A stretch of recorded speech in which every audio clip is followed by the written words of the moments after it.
Assalamualaikum warahmatullahi wabarakatuh. Saya dari kelompok 4 atas nama Asrullah, Rini, Salsabila Adinda, Widya Novitasari, Surahmi Nur, Muhammad Ikram, Muhaidil Rustam. Makalah Sumpah Pemuda dan Jati Diri ke Indonesia.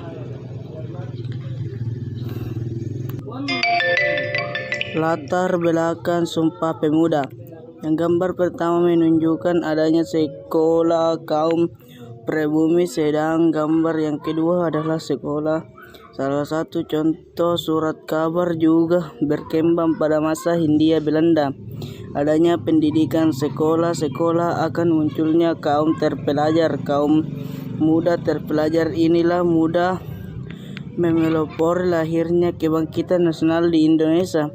Hal ini juga dipacu oleh adanya surat kabar yang sudah terbit saat itu, sehingga mempercayai perkembangan semangat nasionalisme di kalangan bangsa Indonesia. Dengan demikian berkembanglah masa pergerakan kebangsaan, suatu periode yang sangat penting dalam sejarah perjuangan bangsa. Dalam periode pergerakan kebangsaan ini telah terjadi peristiwa yang sangat penting dan monumental, yakni peristiwa Sumpah Pemuda. Peristiwa ini dapat dikatakan sebagai klimaks dari sebuah perjuangan untuk mempersatukan seluruh bangsa menuju cita-cita kemerdekaan Indonesia. Pada uraian ini kita akan belajar tentang makna nilai-nilai Sumpah Pemuda. 2. Persembawa kemajuan.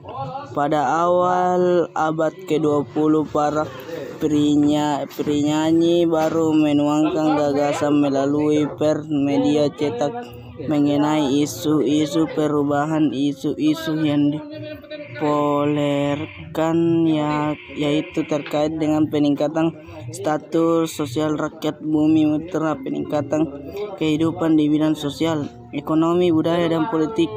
Kata kemajuan juga populer saat itu. Kemajuan saat ini diartikan dengan pendidikan, pencerahan, peradaban, modernisasi, dan kesuksesan hidup. C. Masa pemerintah Republik Betav pada tahun 1795 terjadi perubahan di Belanda. Munculnya kelompok yang menamakan dirinya kaum patriot. Kaum ini oleh semboyan revolusi Prancis. Berdasarkan ide dan paham yang digelorakan dalam revolusi Prancis itu, maka kaum patriot menghendaki perlunya negara kesatuan.